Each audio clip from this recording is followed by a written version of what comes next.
بسم اللہ الرحمن الرحیم۔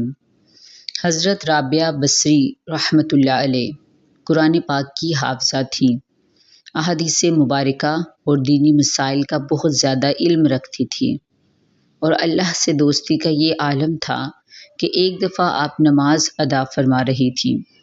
کمزوری، نقاہت اور مسلسل شب بیداری کی وجہ سے آپ کی آنکھ لگ گئی۔ اس دوران ایک چور آیا اور آپ کی چادر اٹھا کر چل دیا۔ جب وہ دروازے سے باہر نکلنے لگا تو اس کو دروازہ نظر ہی نہیں آ رہا تھا۔ اس نے گھبرا کر چادر وہیں دوبارہ رکھ دی۔ پھر اس کو دروازہ بالکل ٹھیک دکھائی دینے لگا، لیکن اس نے دوسری مرتبہ پھر ایسا ہی کیا۔ دوسری مرتبہ پھر دروازہ نظر نہیں آیا۔ تیسری مرتبہ پھر چرا کر باہر نکلنے لگا اور دروازہ نظر نہیں آیا۔ جب تیسری مرتبہ اس نے ایسے کیا تو غائب سے ایک آواز آئی، اور آواز کیا تھی کہ اپنے آپ کو مصیبت میں مت ڈالو، اس گھر کی مالکہ نے اپنے آپ کو ہماری نگرانی میں اور دوستی میں دے رکھا ہے۔ یہاں تو کسی کی مجال نہیں ہے کہ کوئی کچھ بھی کر سکے۔